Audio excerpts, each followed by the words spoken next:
प्यारे बच्चों, आज हम करेंगे अपना हिंदी का पाठ नंबर 3, छोटी बातें बड़े काम की। तो बेटा पाठ को पढ़ेंगे। देखो इसमें क्या दे रखा है, यह करो यह मत करो। मम्मी पापा के मुंह से यह वाक्य आप कई बार सुनते होंगे। मतलब कि मम्मी पापा बार बार कहते हैं ना बेटे, आपको कई बार कह देते हैं कि ये करो वो करो, यह करो या मत करो। इस तरीके की बात अपने मम्मी पापा के मुंह से हम सुनते हैं कई बार। यह सुनकर आपको कभी कभी बुरा भी लगता होगा, लगता है ना कभी कभी बुरा कि वही मम्मी पापा तो सारे अड़ पीछे पड़े रहे हैं। किंतु दैनिक जीवन की छोटी छोटी बातें कई बार बहुत महत्वपूर्ण होती हैं।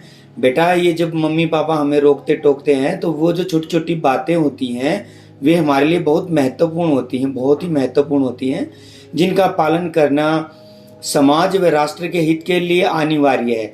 यानी अगर उन बातों को हम मान लेंगे, उनका पालन कर लेंगे, तो उस पालन करने से हमारे समाज, हमारी सोसाइटी और हमारे राष्ट्र, नेशन का जो हित है वो उसके लिए वो अनिवार्य है।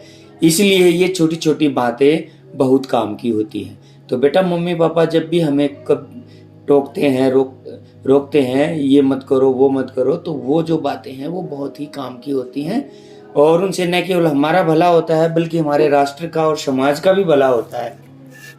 तो हमने मम्मी पापा की बातों को बड़े ध्यान से सुनना चाहिए। अब आगे देखो, तुम अपनी कक्षा में बैठे हो, अध्यापक महोदय के आने पर तुम उठकर खड़े हो जाते हो ना। कई बार जब मोस्टली ऐसा ही होता है, डेली जब अध्यापक कक्षा में आता है तो तुम खड़े हो जाते हो और हाथ जोड़कर उनका अभिवादन करते हो मतलब उनका आदर सत्कार करते हो, नमस्कार करते हो। इस प्रकार तुम शिष्टाचार का पालन करते हो।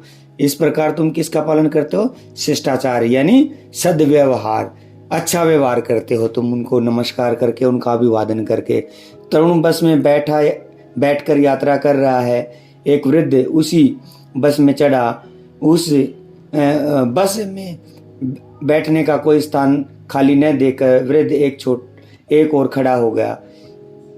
यह देखकर तरुण ने अपना स्थान उस वृद्ध के लिए छोड़ दिया। निश्चय ही तरुण ने अच्छे नागरिक का कर्तव्य निभाया। देखो बेटे, बस में ये एक बूढ़ा व्यक्ति है और ये तरुण नाम का एक लड़का है। ये बस में चढ़ा और इनको सीट नहीं मिली। नई सीट मिली तो एक साइड में खड़े हो गए, एक तरफ खड़े हो गए। तो तरुण ने इनको अपनी सीट दे दी और इनको बिठा दिया और इस तरह बिठाकर इन्होंने एक अच्छे नागरिक का जो कर्तव्य है वो निभाया। हमने भी ऐसा ही काम करना चाहिए कि कोई बूढ़ा बुजुर्ग व्यक्ति अगर बस में चढ़ता है, उनको सीट नहीं मिलती, तो हमने अपनी सीट उनको दे देनी चाहिए। इस प्रकार के व्यवहार अथवा आचरण को शिष्टाचार कहा जाता है।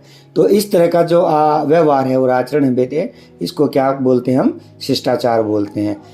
राष्ट्र और समाज को अपने से ऐसे ही अच्छे आचरण की अपेक्षा है। आपसे, अपने से नहीं, आपसे। राष्ट्र और समाज आप लोगों से यही उम्मीद करता है कि आप ऐसे ही अच्छे आचरण करोगे हमेशा। बिजली का दुरुपयोग करना या बिजली की चोरी करना सही आचरण नहीं, बिल्कुल सही आचरण नहीं है बेटे। बिजली का दुरुपयोग करना या बिजली की चोरी करना सही आचरण नहीं है।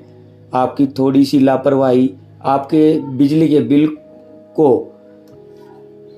तो बढ़ाती ही है, साथ ही प्रदेश में बिजली का संकट भी पैदा करती है। देखो, अब छोटी सी लापरवाही होगी तो हमारा तो बिजली का बिल बढ़ेगा ही, लेकिन हमारे जो प्रदेश के अंदर बिजली का संकट भी पैदा होगा। और वो कैसे होगा?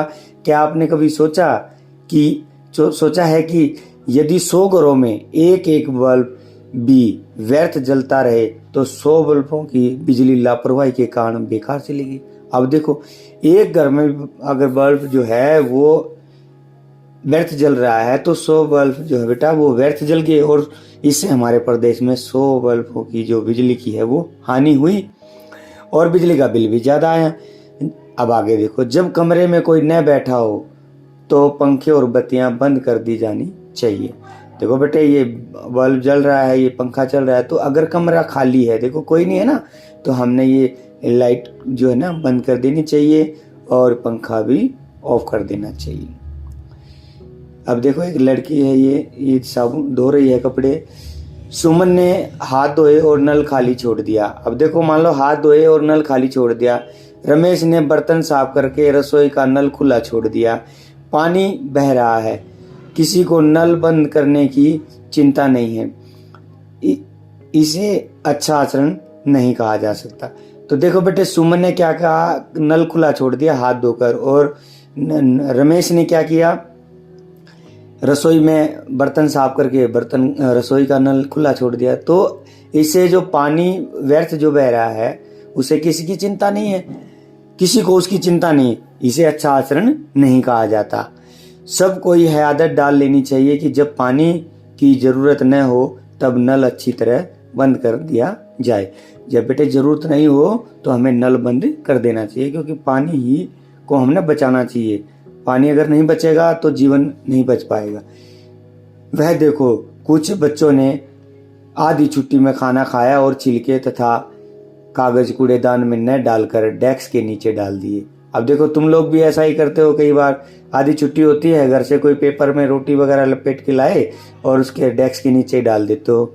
ऐसा करना ठीक नहीं।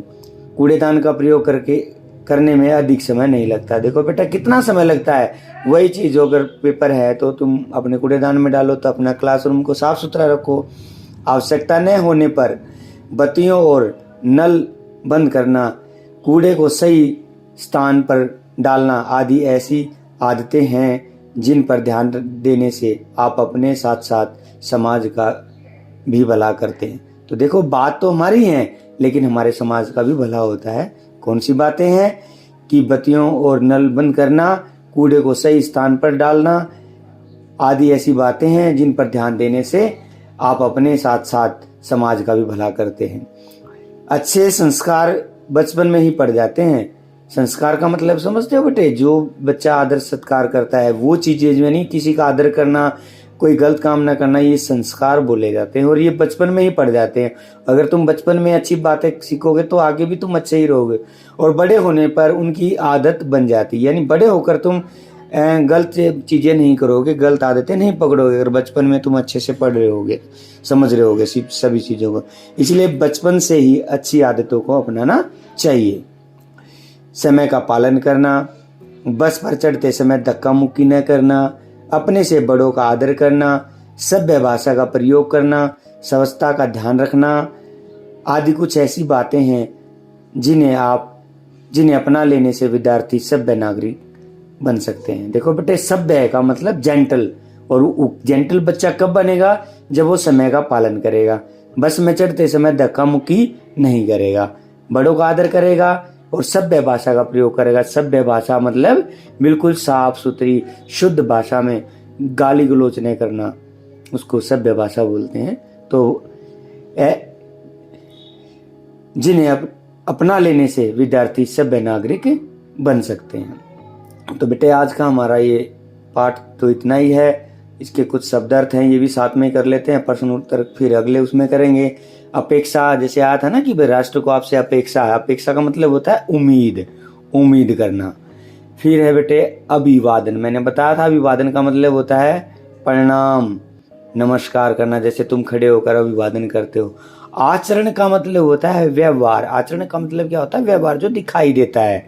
और दुरुपयोग, गलत इस्तेमाल, दुरुपयोग का मतलब क्या होता है, गलत इस्तेमाल करना। और निश्चय का मतलब होता है बेटे पक्का इरादा, जिन्हें निश्चय कर लिया, दृढ़ संकल्प कर लिया, उसको पक्का इरादा बोलते हैं। और व्यस्त का मतलब होता है कार्य में लगा हुआ, मतलब व्यस्त है, बिजी है, कार्य में लगा हुआ है। और संकट का मतलब होता है बेटे मुसीबत, संकट का क्या मतलब होता है, मुसीबत। तो यही आपने लेसन भी पढ़ना है और उसके बाद आपने ये अपना बेटे शब्दार्थ है ये भी करने हैं और प्रश्न उत्तर हम अगली वीडियो में करेंगे। Okay, bye.